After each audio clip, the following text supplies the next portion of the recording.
about the Met Police because they have been branded beyond appalling. You might have seen this footage, actually.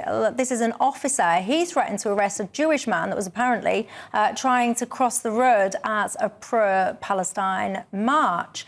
They had to do 2 apologies. Of course, you will have seen one of these when they said sorry for basically describing the guy as so-called openly Jewish. Let's just have a little look, shall we? Because the chap involved on this, Gideon, he was actually talking to GB News earlier on today. Listen. The Met Police Commissioner has failed to use his powers to curtail or ban these protests. And now we've got a situation where, very regrettably, we are seeing the Met Commissioner has failed completely, and change has to come from the top. So what I'd really like the Home Secretary to be saying to the Commissioner today is resign or you're fired. Blimey, resign or you're fired. Let's listen to what Rishi Sunak has had to say about the whole thing. I share the shock and the anger that many are feeling when they saw the clips over the weekend. And, you know, what I would say about Mark Rowley and the police, they do have a difficult job. Of course, I appreciate that. But what happened was clearly wrong. And it's right that they've apologised for that. And yes, I do have confidence in him, but that's on the basis that he works to rebuild the confidence and trust of not just the Jewish community, but the wider public, particularly people in London, but more broadly.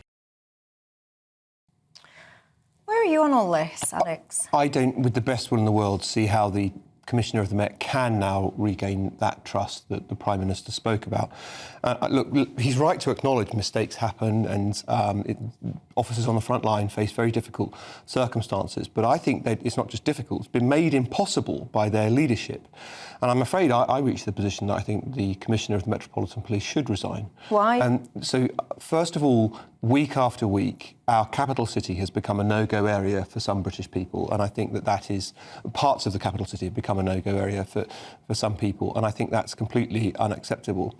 But when you see that clip that we saw earlier of Gideon, I declare interest because I know him and have met Gideon Volter and I have the highest respect for him. But when you see somebody being told, you're quite openly Jewish, I'm therefore going to detain you if you try to go down that street, we've got things the wrong way round. The police are meant to deal with criminals, not to deal with their victims in that way. And it's really quite a profound point for me, really. I think the policing has gone so wrong and is so clearly the responsibility of the leadership of the police who have failed their rank and file. And I just don't see it getting better with this leadership. So I think he should go. I want to come back on you on that. Before I do, Peter, what's your thoughts? I think the police officer on the day got it wrong. And then the What did he get wrong? Using this phrase, openly Jewish, I think we all agree, you know, you should be openly Jewish, openly Muslim, openly anything. You should be able to go about your business. But what's wrong with that phrase, then? Because he was easily identifiable as being Jewish because he was wearing his skull cap and carrying, I don't know the technical term for the mat or the bag that he was carrying, but you could determine that he was Jewish. Isn't that a statement of fact? Well, it's a statement of fact that he was wearing what's known as a kippah or skull cap, but that's not a reason for Gideon to be stopped or prevented from... No, but they apologised about that language. They got the first apology wrong. This is why it's so complex, and I should say I've not seen all the video, which is about 30 minutes. The Met Police corporately got the first apology wrong, then they had to apologise to their apology and did a second apology. But should the head of the Met resign after all these mistakes? I'm not sure that would help. And I think Alex touched on a wider problem we covered several months, which was the some, but not all, of the pro-Palestine demonstrations are causing alarm and distress to the Jewish community in London. We should all be worried about that. I'll show you why I think it's such an issue. Somebody being openly Jewish, as this officer described him accurately, that person's presence on the street can only be an issue if the marches are anti-Semitic. It's not going to be provocative if they're not anti-Semitic to be Jewish there. It becomes provocative if the march going on is anti-Semitic. The police have danced on the head of a pin. They've tried it 9 ways to say these marches aren't anti-Semitic. Plainly they are. The point isn't about the individual officer getting this wrong. He did, and they recognise that. When he said that, he revealed the bigger point, which is that the march is going on are anti-Semitic, and the police would rather not deal with it. The police would rather deal with the victims of anti-Semitism. They'd rather take to task the brave individual who is there talking to them perfectly politely than the people going down the street openly anti-Semitically. And the police know it's anti-Semitic, and that's why that person's presence is regarded as provocative. See, I've got to say, I think it's appalling what happened, and I think it is completely wrong that anyone should be told you can't be here, or you can't walk down that street, or you can't cross that road. It's very un-British. Or what? It's absolutely appalling, and it's the absolute opposite of a free society. I've got to say that I do remember this organisation. They organised a march that was against anti-Semitism. So this was, I think, back in November. And people will be perhaps familiar with the fact that there's a court case happening today, so I can't get into the details because it's today/tomorrow. But this involved a guy that many people will know of, Tommy Robinson. And actually, the organisation said to the police, we don't want Tommy Robinson at our march because his presence could antagonise people. So I kind of think that that's quite odd that this group have organised their march and said that you're not allowed there because your presence could antagonise people here. But then when he's been told your presence could now antagonise people there, then everybody's up in arms about it. I don't think anyone's presence should antagonise anyone. I think it's a free society and people should be able to be in public streets as long as they're not obviously, being violent or whatever, hurting other people. So I found the whole thing very, very peculiar. But are you suggesting that these protests should be stopped?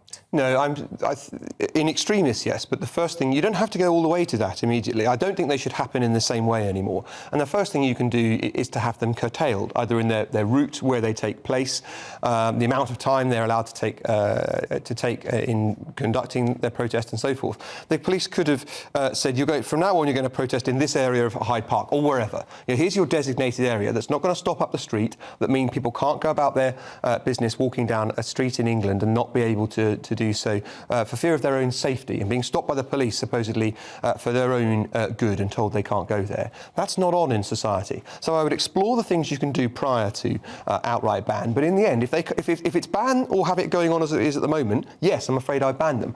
And the other point I would make about it is this. They have made their point. They have well and truly made their point. We are an open, tolerant society. They've marched week after week after week. They've had their say. Yeah, but then they would argue, I mean, I'm not one of these protesters, but they would argue that they want what they would regard as genocide in the Gaza Strip to stop. They want the UK government to call for an immediate ceasefire, and they want the UK to stop, in some way, shape or form, selling arms to Israel. And all the while, that's all still going on. Those protesters would very much argue that they haven't made their point. Yeah, I mean, or that their point hasn't been heard, should I say. So we agree anyone of any faith, including Jews, should be able to go wherever they like in London safely without being hassled by police officers. Where perhaps our part company with Alex is the suggestion that the pro-Palestine protesters have made their point for the reasons you described, that ordinary families in Gaza are still dying every week. So it's understandable that people all around the world will continue to feel distressed by that. Sure, but the trouble is what's happening here, and the reason that the police say that the presence of a Jewish person is so provocative is eliding between Jewish people, British Jews, whose government is the British government, whose parliament is the British parliament, and what's happening in Israel. We even see senior commentators, former senior people at The Guardian, like Michael White, saying about British Jews, their parliament or their government, meaning the Israeli government, the Israeli parliament. Completely wrong. The point is that when you see a British Jew, you don't know whether that person's a Zionist or not. You don't know whether that person's in favour of Israel's activity or not. Because there are plenty of Jews who thought the very creation of the State of Israel was a mistake, let alone what is happening now under Netanyahu being a mistake. It is pure play anti-Semitism to have a go at someone because you can tell they are Jewish because you don't like what's happening in Israel. The two are not connected in the way that's being implied. Indeed, as a Zionist myself, you're much better off having a go at me. The point is, not all Jews are Zionists and not all Zionists are Jews, right? I'm not Jewish and I'm a Zionist. You're much better off having a go at me, who outs himself as a Zionist, than you are having a go at someone who's Jewish. That is pure play anti-Semitism. And I'm not having a go at you. No, I know you weren't. No. I meant, so I won't say you. I meant a person taking that view shouldn't. One of the So I didn't mean to apply it otherwise. One of my viewers, Gary, he says, I oppose most of what Palestine protesters stand for. He says, but in his mind, Gidon Gideon knew exactly what he was doing by purposefully trying to antagonise the protesters, and as a result, the hapless copper has been made a scapegoat for trying to defuse a potentially dangerous situation. To suggest that the language he used was anti-Semitic or racist, he says, is ridiculous. And Mac says Gideon Falter did this on purpose to get attention for his cause and nothing else. He has the right to walk where he wants, but he put himself deliberately in harm's way to prove a point. What did he do that was provocative? Did he have a sign? Did he shout at anyone? Did he bellow abuse? Did he even give a slogan to people? No. His so-called provocation was simply walking down the street. And if we've got to the point where it's provocative, so provocative that the police will stop you for walking down the street because of your faith, then we've got things wrong. And the police are pandering to the criminal and not looking after their victim. Yeah, and I've got to say, Mac, you say you're saying to put himself directly in harm's way to prove a point is just stupid. But then the point that was Alex is trying to make here is you shouldn't be putting yourself in harm's way just by wandering down the street. Let me know your thoughts. Just one thing, because I want to be clear, this is not, in my view, about the rank and file. I think their leadership have put them in an absolutely impossible position. Whether the policeman on the beat on that day gets the words right or wrong that he's supposed to say to somebody, it's so unfair to judge the individual officer on that, and I hope he doesn't get hung out to dry. It's his leadership that has put him in this position. It's not just impossible, it's going to get worse. And if that policy if their position isn't going to change, then you've got to change the leadership. Mark says we'd all be arrested if we behaved as badly as the police seem to. Rowley should go. I've got to say, I say this all the time, I do feel quite bad for your everyday kind of copper. Yeah. The guy, the woman that's just trying to be a police officer, to try and make the country much safer, because it does feel like every single day you're getting an absolute kick-in. And I know people get in touch with me and they'll tell me that their kids are police officers. They worry sick about their kids going out to work day in and day out, but yet all they seem to do is get abused by people in the media. What do you make to it all?